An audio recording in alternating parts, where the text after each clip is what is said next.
श्वासोश्वास में अजपा गायत्री सोहम चल रहा है। उसी में अपने मन को डुबाते डुबाते हेरत गयो कबीरो हेराई। खोजत खोजत खोजने वाला परमात्मा में खो गया। खा लेने गई लवण की पुतली समुद्र में, लेकिन वो सागर बन गई। ऐसे परमात्मा का ध्यान करते करते, परमात्मा को खोजते खोजते तुम स्वयं परमात्मा में घुल मिलते जाओगे। हेरत गयो कबीरो हेराई।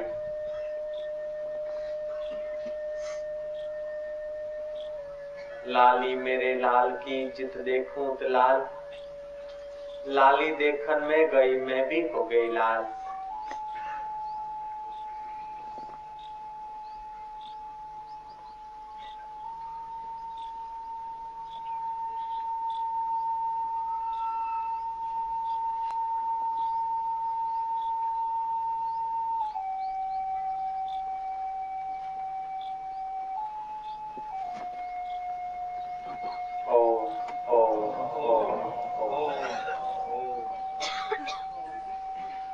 आचार्य प्रवर ने कुंभन दास को ठाकुर जी के आगे संगीत कीर्तन करने का काम सौंपा था। कुंभन दास अपने जमाने के, अकबर के जमाने के एक संत हो गए। बड़े सरल स्वभाव के, बड़े त्यागी प्रेमी, भीतर के धन को ही सच्चा धन मानते थे। भगवान के रस को ही सच्चा रस मानते थे। भगवान के आत्मा के धन को ही सच्चा धन मानते थे। वो कुंभन दास महाराज भगवान के आगे नाद ब्रह्म के द्वारा अपनी भावनाएं अभिव्यक्त कर रहे थे। उस जमाने अकबर का खास अंगत आदमी मानसिंह जमनो हाथ, वे उनके दर्शन करके बड़े प्रभावित हो गए। उन्होंने भक्तराज के घर जाने का संकल्प किया। लोग उनको ले गए कुंभन दास के घर। मानसिंह जैसा आदमी आ रहा है, दरवाजा खटखटाया। राजद्वारी पुरुषों ने, कुंभन सिंह स्नान करके उठे थे, तिलक करना बाकी था। अपनी बेटी को कहा,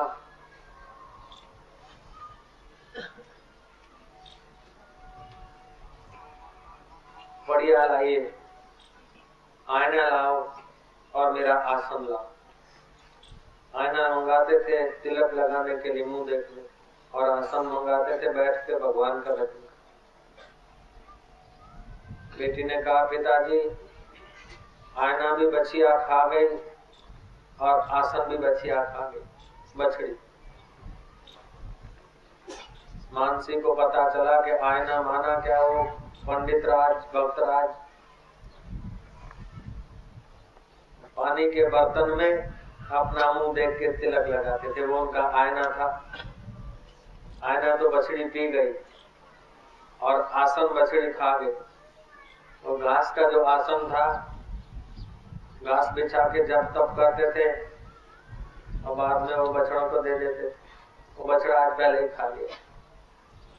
मानसी बड़े प्रभावित हुए कि अकिंचन आदमी छोटी सी झोपड़ी में रह रहे हैं और हृदय में इतनी खुशी, इतनी प्रसन्नता, इतनी शांति है, निसंकल्प रहता है, और अपना सोने का भरा हुआ आईना दे रहे। ले कुंभन दास बोलते हैं कि दीवान जी, मेरे को चिंता में मत डालो। हम तो भगवान के वैष्णव है, भगवान के भक्त हैं। हमारे पास रहने को बड़ा पक्का मकान है नहीं, रहने को ये झोपड़ी है, लेकिन हमारा दिल तो उस परमात्मा की मस्ती में। तुम्हारा सुवर्ण का आईना संभालने के लिए हमें फिर उसका चिंतन करना पड़ेगा। हरि का चिंतन छूट जाएगा। माफ करो, मैंने क्या पाप किए। मानसी और प्रभावित हुए। उन्होंने कुछ अशर्फियां निकाल के चरणों पे धरी कि अशर्फियां ले लो, आप सुख से जियो, ना तो रिश्तों से पियो ना फरिश्तों से पियो, ये सुख के जाम तो मेरे ज्ञानियों से पियो। तुम बंदास बोलते हैं कि महाराज ये गिन्नियों से सुख के जाम होते तो तुम्हारे अकबर तृप्त होते और तुम भी तृप्त होते महाराज। ये मानसी, इन गिन्नियों में, इन सुवर्ण में, सोने के टुकड़ों में सुख होता तो लोभी आदमी सब सुखी होते, धनवान आदमी सब सुखी होते। कबीरा ये जग निर्धना, धनवंता नहीं कोई, धनवंता तेऊ जानिए जागो राम नाम धनवंत। मेरे को तो भगवान की भक्ति का धन है, ध्यान का धन है, ईश्वर के खजाने का धन है। बाहर का धन आता है तो चिंता बढ़ाता है, लेकिन भीतर का धन आता है तो आदमी निश्चिंत हो जाता है। बाहर का धन आता है तो अहंकार बढ़ता है, लेकिन भीतर का धन आता है तो अहंकार बढ़ता है। बाहर का धन और सत्ता आती है तो आदमी की वासनाएं और अहंकार बढ़ता है, लेकिन भीतर का धन और भीतर की सत्ता आती है तो आदमी की वासना और अहंकार घटता है। मुझे इसी धन में रहने दो, तुम्हारा धन तुम्हें डुबा। फिर तो मानसी की श्रद्धा का कोई ठिकाना नहीं रहा, तो चरणों पे गिर पड़ा। वास्तव में आज मैं कोई महान विभूति से मिला। मैं आज तक अपने को धनवान मानता था, राजा का खास आदमी मानता था, लेकिन सच्चे राजा के खास वजीर तो तुम ही हो, सच्चे राजा के सच्चे आदमी तो तुम ही हो। हम तो नकली राजाओं के नकली आदमी थे और मान रहे थे अपने को। तो मनुस्मृति का ये श्लोक मनु महाराज कहते हैं, यत् कर्म कुर्वन्तो अस्यात् परितोषो अंतरात्मना तत्प्रयत्नेन कुर्वित विपरीतम तु वर्जयेत्। जो काम करने से हृदय निर्मल होता हो, प्रसन्न होता हो, वह काम प्रयत्न पूर्वक करना चाहिए। इससे जो विपरीत हो उसका त्याग करना चाहिए। जो काम करने से अहंकार बढ़ता हो, द्वेष बढ़ता हो, ईर्ष्या बढ़ती हो, राग बढ़ता हो, उन कामों से बचना चाहिए। जो काम करने से राग घटता हो, ईर्ष्या घटती हो, द्वेष घटता हो, हृदय में प्रसन्नता होती हो, चित्त निर्मल होता हो, वो काम अवश्य करना चाहिए, क्योंकि चित्त की निर्मलता से ही परमात्मा की अभिव्यक्ति होती। परमात्मा तो सदा मौजूद है, लेकिन निर्मल चित्त से और निर्मल विद्या से वो परमात्मा महसूस होता है, प्रकट होता है। निर्मल मन जन सो मोहे पावा, छल छिद्र कपट मोहे स्वप्न न भावा। मन कर्म वचन छांडी छल, जब लग जन न तुम्हार, तब लग स्वप्न सुख नहीं, करे कोटि उपचार। मन से, कर्म से और वचन से जब तक आदमी छल छोटा नहीं, क्या हम तो भाई माँ बाप को बताते, गुरु को बताते, अपनी कोई बात तो हमारी तो गड़बड़ हो जाती, पोल खुल जाता है। अरे वो कितना ही हितैषी है, अपने को पता नहीं। अगर पोल खुलती है तो तुम्हारी नहीं खुलती, तुम्हारे अहंकार की खुलती है, और अहंकार ही तो ईश्वर के बीच में बाधा है।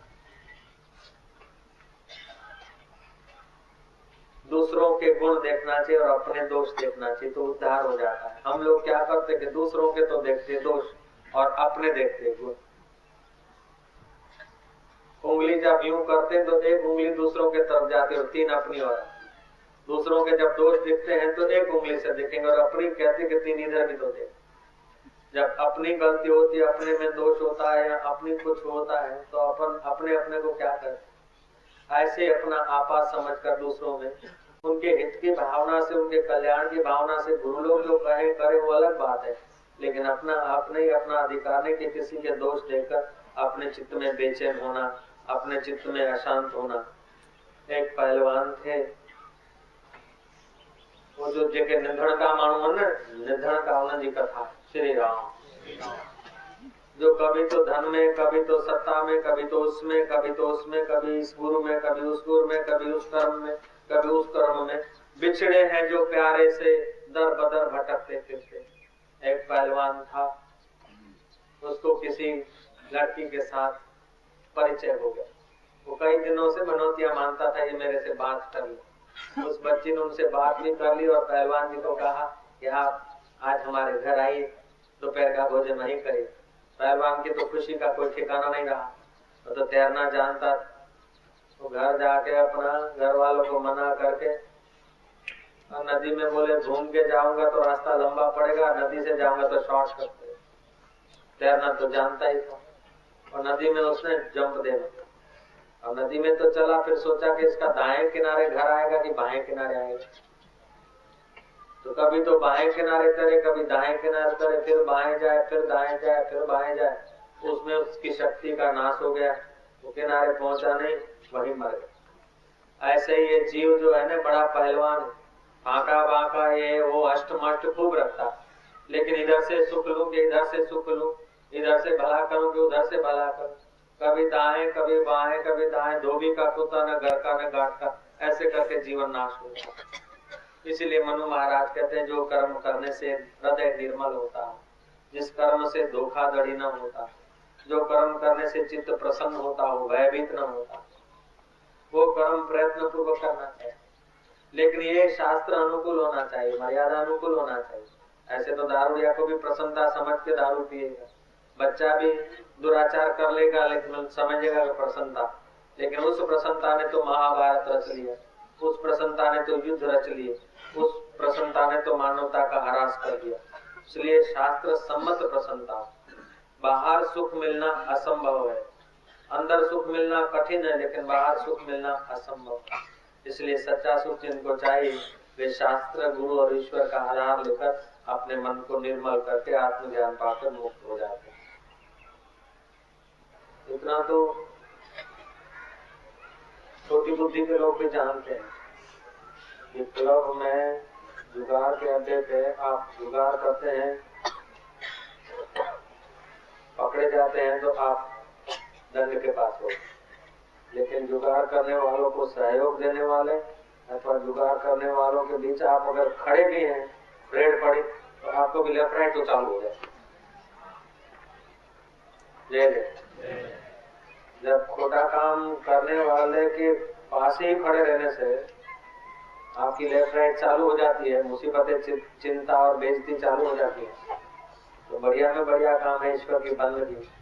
ईश्वर की जो बंदगी करते हैं उनके मोहन मंदिर के इर्द गिर्द भी आने से भी अपनी लेफ्ट राइट पार हो जाती, जन्म जन्म की लेफ्ट राइट कट जाए।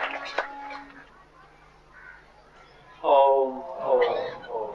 तो तीन काम करने में जल्दी करनी चाहिए और संतोष नहीं करना चाहिए। संतोष करेगा वो मूर्ख है। भजन में भक्ति ध्यान भजन में, स्वाध्याय में और सत्कृत्य में जो आदमी संतोष करता है वो मूर्ख है। सत्कृत्य जितना हो जाए, स्वाध्याय जितना बढ़िया हो जाए, भजन जितना अधिक हो जाए, कर्म कम है। तीन चीजों में संतोष करिए। भोजन में 4 सब्जी मिले, 1 सब्जी मिला, संतोष। भोग में, संसारी भोग में रूप रस गंध शब्द स्पर्श जो भी मिल गया ठीक है। और भार्या में कुरूपा मिली, सुरूपा मिली, लड़ाकू मिली के संतोष मिली, लेकिन मिली है 4 दिन के लिए, रोटी खिलाएगी, अंत में तो शमशान में साथ में आएगी, जैसी है ऐसी निभा लेना। भार्या माने पत्नी, अपनी पत्नी में संतोष कर लेना चाहिए, अपने भोजन सामग्री में संतोष कर लेना, अपने भोग में संतोष कर लेना, सुखी रहने का उपाय। भजन में कभी संतोष नहीं कर, स्वाध्याय में कभी संतोष न कर, सत्कर्म करने में संतोष न कर। सत्कर्म जितना ज्यादा हो गया अच्छा, जितना भी कर ले बोले अभी कम है। सत्कर्म कितना भी हो जाए अपने अंदर में समझे कि अभी कम है।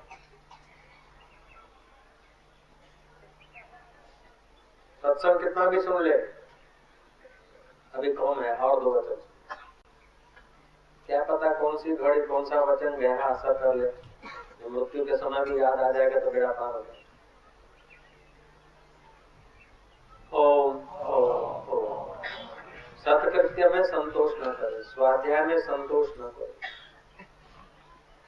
यज्ञ दान तप सेवा सत्संग इन बातों में संतोष न करे।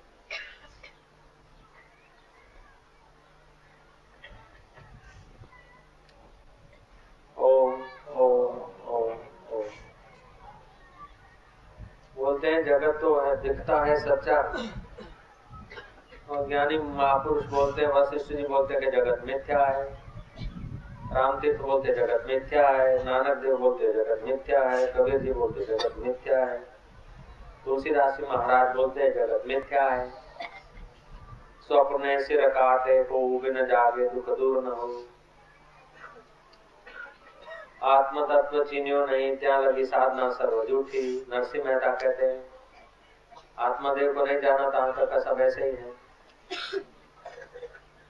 जगत तो दिखता है, जगत दिखता है तो एक बेहोश आदमी को, दारूडिया आदमी को रस्सी में सांप दिखता है। रस्सी में सांप तब दिखता है तब तक दिखता है जब तक रस्सी नहीं दिखी। रस्सी दिखी तो सांप गायब हो जाएगा। झांझवाना जोड़ में पानी देखा, झांझवानू जोड़ देखा है, पानी दिखता है। और ऐसा नहीं कि कोई दारूडिया को दिखता है, अच्छे भलों को दिखता है। आप किसी को न बताओ तो मैं अपनी बीती बता दूंगा, किसी को कहना नहीं, मैं अपनी बीती बता। आज से 13 साल पहले डीसा में आश्रम था, लोग आते थे तो उसमें माओश्री के भगत आए, उन्होंने बहुत आग्रह किया। हमारा कार्यक्रम माओश्री गांव में रखा, वो बॉर्डर पे। बस वो गांव में तो सत्संग तो हुआ सुबह, फिर शाम को होना था, रात्रि को।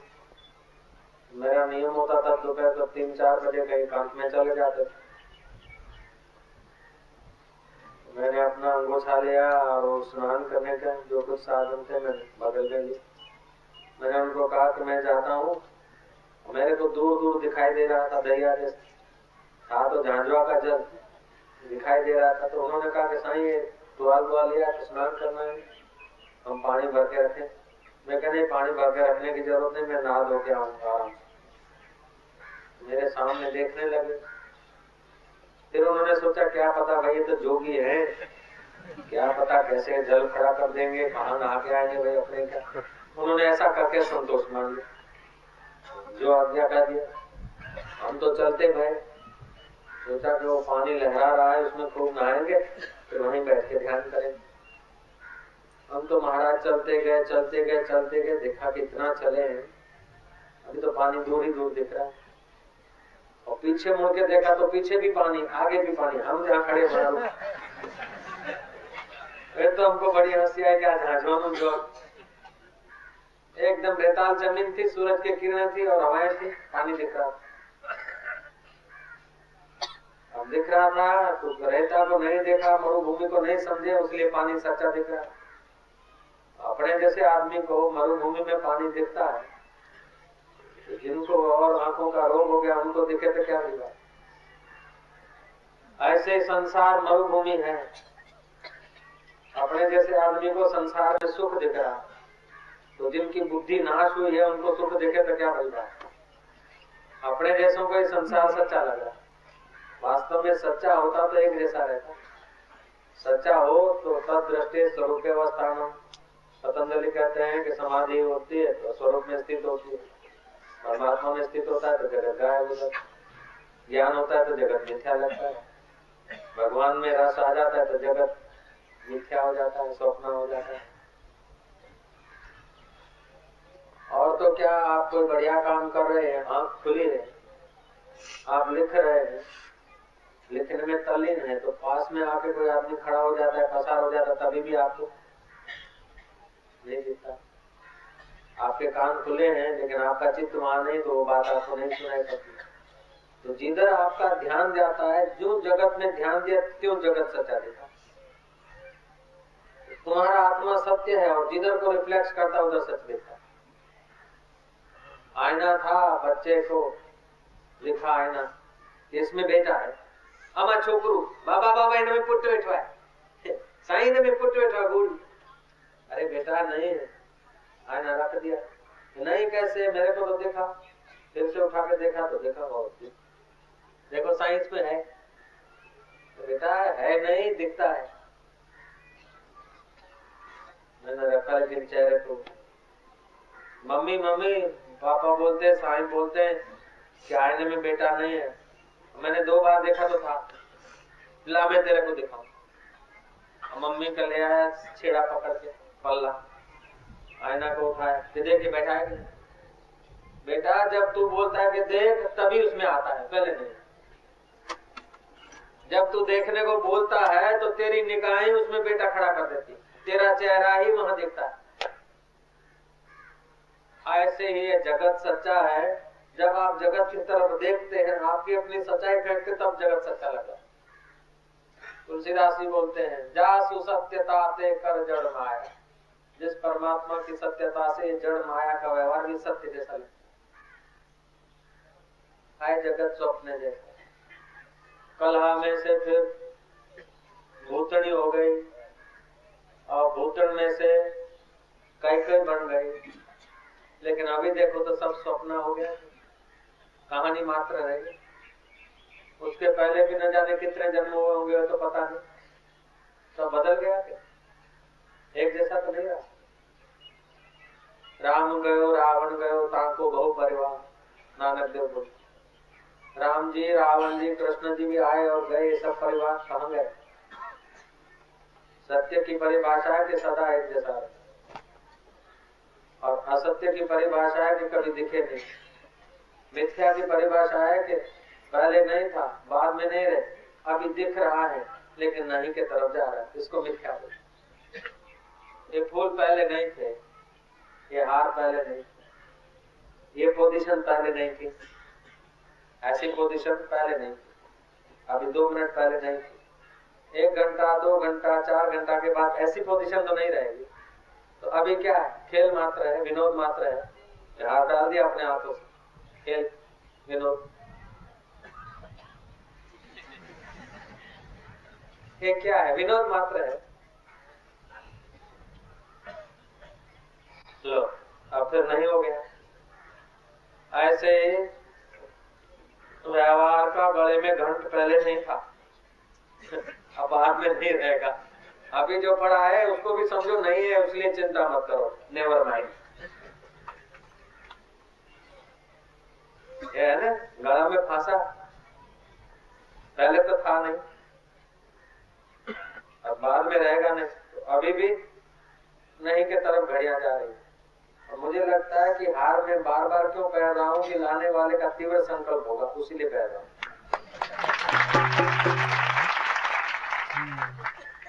सच्ची बात है। मोहन मंदिर वाले का संकल्प तो जोर मारेगा ही। मोहन मंदिर में रह के आया तो इसका मन तो सूक्ष्म हो जाता है। एक बार तो पहले तुमको समझाने के लिए तो बहुत आइडिया होती है, हार करने का कोई समझाने का एम नहीं है, लेकिन लाने वाले का इतना तीव्र संकल्प है कि मुझसे वो चेष्टा होगी।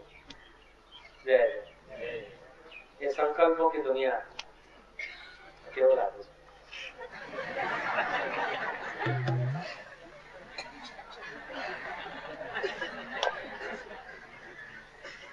ये चित्त निर्मल तो हुआ लेकिन विकार नहीं हुआ, क्योंकि उद्देश्य अपना सुख लेने का नहीं, उसके हृदय को सुख पहुंचाना। हार पहन लिया, प्रसन्नता तो हुई। आज का श्लोक है, जो काम करने से हृदय निर्मल होता हो और प्रसन्न होता। हृदय निर्मल होता है कि उसके दिल की ख्वाहिश पूरी हो रही, चलो अपना हृदय निर्मल हो रहा, और फिर पैर के जरा यूं कर रहे, प्रसन्नता भी आ रही। जय जय। એટલે વાંધો હાર પહેરવાની મનાઈ નથી, ફૂલ લેવાની મનાઈ નથી, લગ્ન કરવાની મનાઈ નથી, છોકરાને જન્મ આપવાની મનાઈ નથી। અરે વેદાંતમાં ને આપણા ધર્મમાં તો યુદ્ધ કરવાની મનાઈ નથી। લ્યો આપણા ઇષ્ટદેવ જુઓ તો ભગવાન કૃષ્ણ સુદર્શન, મામાને બાપ ભેણ મોકલી દીધા, युद्ध करने की भी मनाही नहीं। खैर आप किसी मामा को बात मत भिड़ाना। श्री रामचंद्र जी ने बाली को, रावण को, कुंभकर्ण को, सबको ठीक कर दिया। हनुमान जी ने लंका को जला दिया।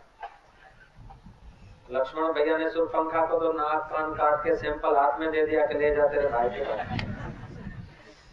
भोगी आदमी, वासना वाला आदमी को नाक होता ही नहीं, नक्कट तो होगा।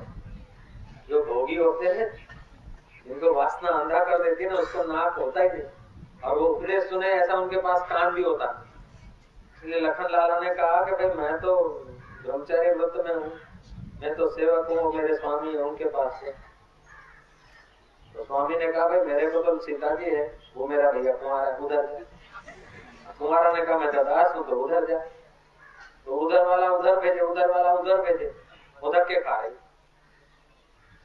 सुरपंखा माना वासना, वासना होती है अंधी, उसको सुनने की भी अक्ल नहीं होती है और इज्जत भी नहीं होती। श्री राम। बुद्धि बुद्धि बुद्धि भरी बढ़े जाओ, न को कर्ण न को नक, नाक भी नहीं होता, मलन, इसको मलन बोलते कई लोग, मलन भी नहीं होता। जिनके पास मलंग नहीं होता उन्हीं का नाम मलंग रखा गया। जयराम जी की जय जय। तो सुरपंखा के पास नाक भी नहीं है और कान भी नहीं। लक्ष्मण भैया ने क्या करा, नाक और कान काट के उसको सैंपल दे दिया, हाथ में के जा रावण को दिखा सैंपल। जय जय।